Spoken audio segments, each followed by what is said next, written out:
Vorsicht, liebe Zuschauer. Manchmal sparen die Hersteller auf Kosten ihrer Gesundheit.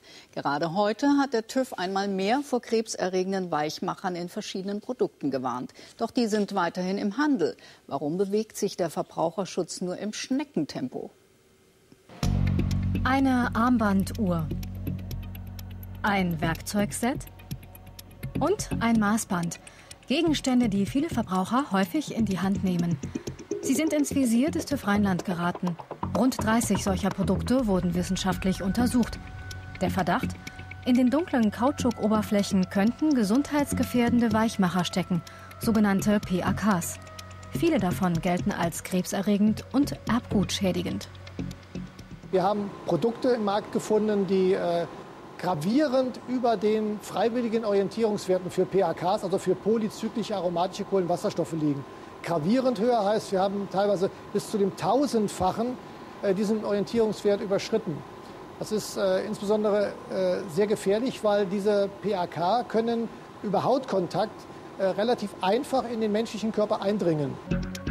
Der TÜV hat ausgerechnet, wer eine Stunde lang etwa diesen Lenkradbezug berührt, ist derselben Belastung durch das giftige Benzoapyren ausgesetzt, als würde er rund 1000 Zigaretten rauchen. Die Gefahr, die von solchen Waren ausgeht, ist längst bekannt. Trotzdem gibt es bis heute weder Kennzeichnungspflichten noch gesetzliche Grenzwerte für PAKs in Gegenständen des täglichen Gebrauchs. Warum nicht? Das wollten wir eigentlich das Verbraucherschutzministerium fragen. Doch das verwies uns an das Bundesinstitut für Risikobewertung. Die Auskunft dort ließ uns eher verwirrt zurück. Prinzipiell muss man sagen, dass bei gentoxischen, krebserzeugenden Substanzen kann es keine Grenzwerte geben nach heutiger Auffassung. Es gibt nur den Willen oder die Formulierung der Toxikologen, dass solche Substanzen so weit wie technisch machbar reduziert waren. In Produkten oder in Lebensmitteln. Also mit allem, was der Verbraucher sozusagen benutzt und mit dem er in Kontakt kommt. Im Klartext heißt das wohl, es gibt keine gesetzlichen Grenzwerte, gerade weil PAKs schon in geringen Mengen gefährlich sind und deswegen gar nicht vorkommen sollten. Zu einem Verbot können sich die Behörden trotzdem nicht durchringen. Für Händler gibt es Möglichkeiten, belastete Ware zu meiden. Sie könnten ausschließlich zu Produkten mit GS-Siegel greifen, denn diese halten zumindest freiwillige Orientierungswerte ein. Außerdem könnten sie mit einem Schnelltest per Schwarzlichtlampe belastete Ware aufstöbern. Die wiederholten Stichproben des TÜV zeigen aber, ohne gesetzliche Grenzwerte, Verbote und Kontrollen bleiben ungeprüfte und hochbelastete Waren weiter im Umlauf. Wenn wir jetzt die Liste dem für uns zuständigen Behörde übergeben, dann sind denen erstmal die Hände gebunden, weil es gibt keinen gesetzlichen Grenzwert, der dann wieder als Grundlage dienen könnte, um so ein Produkt aus dem Handel zu entfernen.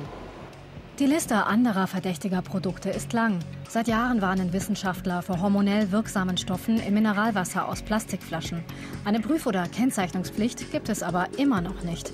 Plus Minus berichtete erst kürzlich über Pestizide in Schnittblumen. Gesetzliche Grenzwerte, Fehlanzeige. Oder Emissionen von Laserdruckern. Seit Jahren in der Diskussion. Auch hier keine Grenzwerte. Das Problem? Die Behörden tun sich schwer, Inhaltsstoffe zu verbieten, solange nicht zwingend bewiesen ist, dass ein Verbraucher durch bestimmte Inhaltsstoffe eines Produkts erkrankt ist. Neue Studien, die diese Zusammenhänge nachweisen könnten, müssten erst abgewartet werden, heißt es. Das kostet zu viel Zeit, klagen Verbraucherschützer.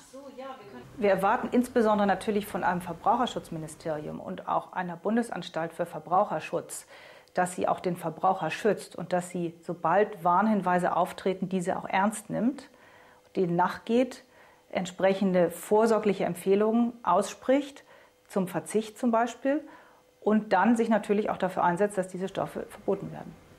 Während die Behörden auf weitere Studien warten, soll der mündige Verbraucher sich selbst informieren. Nur wie? Das europäische Schnellwarnsystem RAPEX schlägt nur bei besonders brisanten Notfällen an und ist noch dazu nur übers Internet schnell einsehbar und für viele Verbraucher viel zu kompliziert.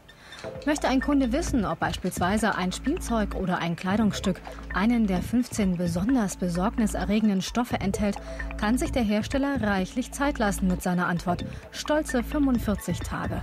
Andere Chemikalien, die möglicherweise auch drinstecken, darf er verschweigen. Und sollte es zu einem Produktrückruf kommen, ist nicht genau geregelt, wie dieser erfolgen muss. Per Zeitung oder per Radio? So erfahren viele Kunden gar nicht, dass sie gefährliche Waren gekauft haben. Fazit: Die Informationen fließen spärlich, die Behörden zögern. Es drängt sich der Eindruck auf, dass die Interessen der Lobbys von Herstellern und Händlern bei den politisch Verantwortlichen stärker wiegen als die Interessen der Verbraucher. Sollte das der Fall sein, dann werden auch weitere Studien des TÜV und der Umweltverbände ohne Wirkung bleiben. Und die Kunden tappen weiterhin im Dunkeln.